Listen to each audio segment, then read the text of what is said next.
Stunning, isn't it? This is what happens when you take the Hellcat engine and stuff it into a Ram 1500. You end up with the 2021 Ram TRX. I'm Mike, by the way. Forgot to mention that, but that's not really important. What is important though is this. So let's go for a drive.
So as I said, this Ram TRX is powered by a Hellcat engine, which is a 6.2 liter supercharged V8.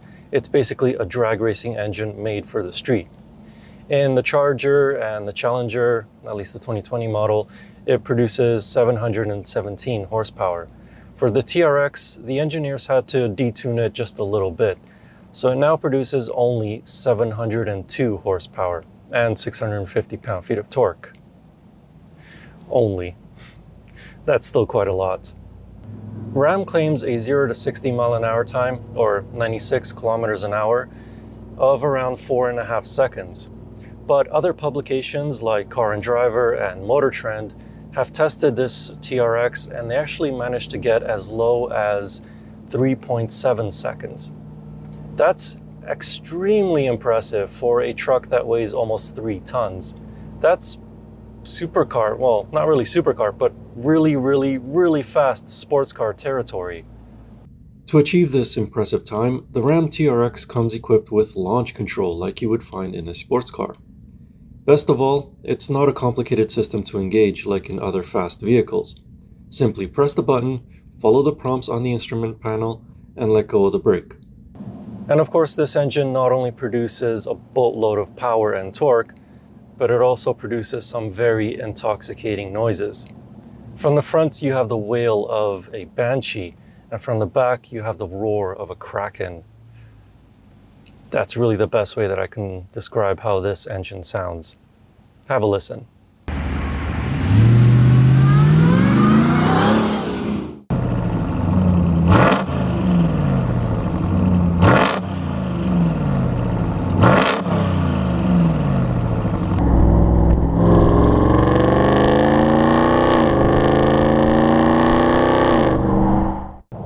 This engine is so intoxicating, not only for the noise, but also for the power that it produces. It's just incredible.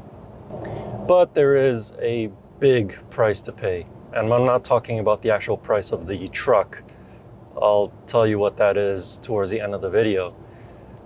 The big price that I'm talking about right now is fuel economy. It is rated for, wait for it, 16.5 liters per 100 kilometers on a highway and 22.4 liters per 100 kilometers in a city. That's very thirsty. And it takes premium fuel. So you're not going to go very far in between fuel stations. And when you do stop at a fuel station, it's going to cost you a lot. Not only that, in the real world, I'm averaging currently around 28 liters per 100 kilometers. Granted, I have been behaving like a bit of a child for obvious reasons. So if you're careful, maybe you can reach those targets, but in reality, you probably won't. Changing gears is an 8-speed automatic transmission. And as I said in my other Ram video, this transmission is very smooth and pretty quick to change gears. It also doesn't hunt for gears when you put your foot down. It just finds the right one and away you go. There isn't a whole lot that I can complain about this transmission because it does its job really, really well. One thing though that I do want to complain about, although it's really minor, are these paddle shifters. They are nice and they are one piece, but in the center of them, where you would normally keep your hands, they're not there. In fact, they're sort of a C shape in a sense. So in the middle, you're actually feeling the buttons for the radio, so volume and track skip. You have to move your hand up or down in order to be able to change gears and use the paddles. I just find that a little bit annoying.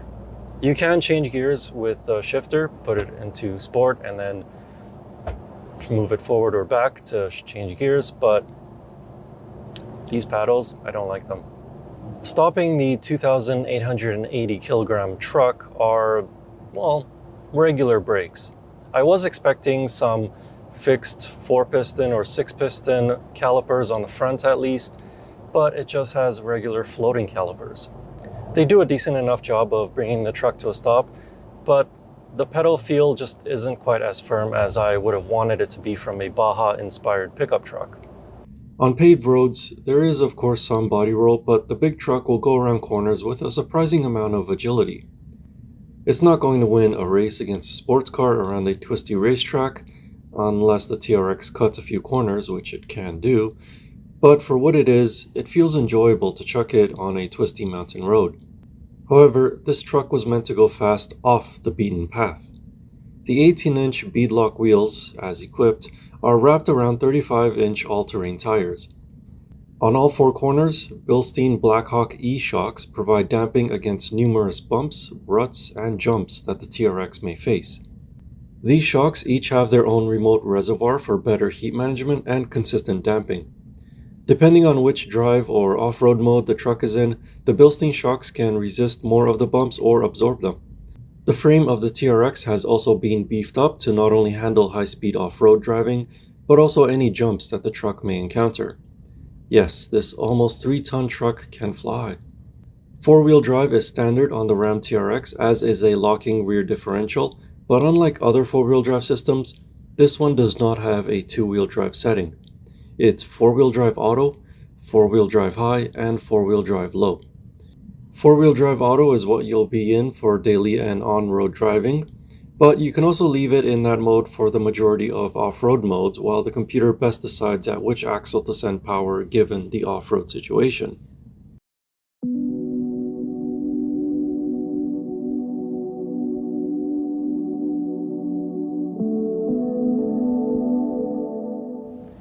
On city streets, the ride of the Ram TRX is fantastic.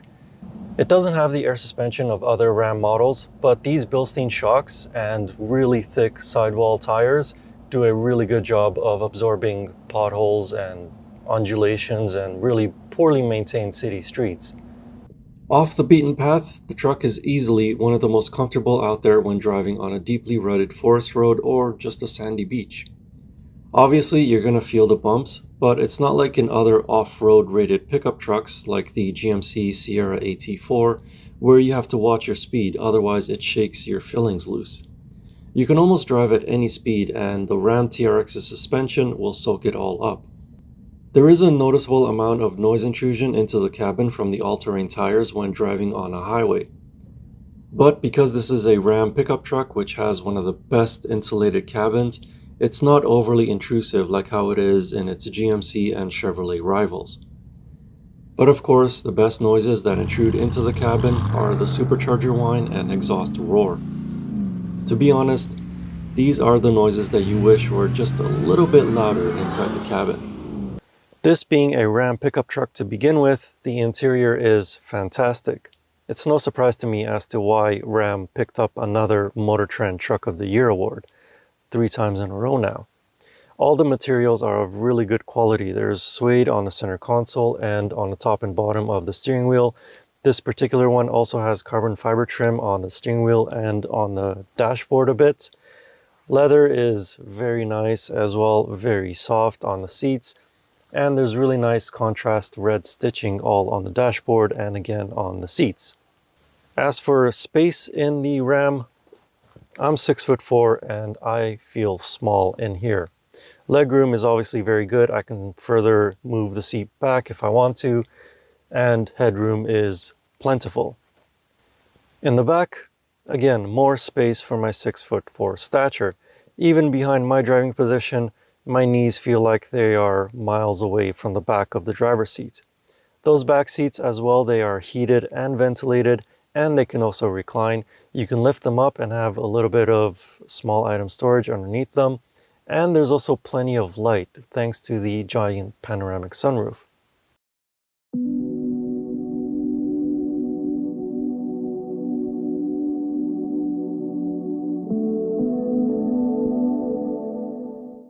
This being essentially a top-spec Ram pickup truck, it's equipped like one.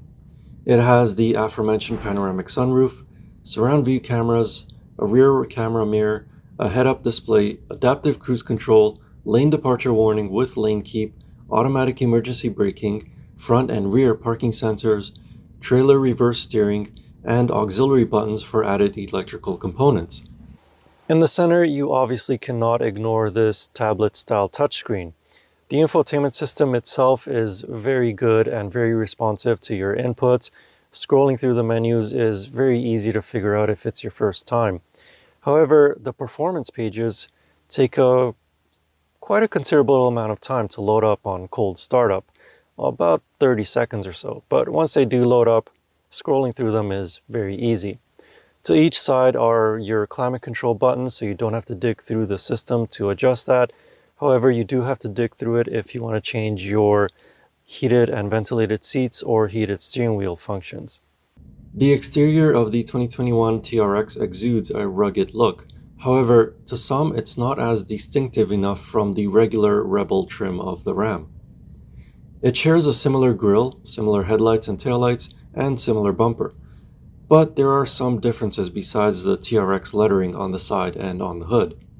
The 2021 Ram TRX has a fully functional hood scoop with 3 marker lights, and the TRX has much larger fenders to accommodate the 35-inch tires.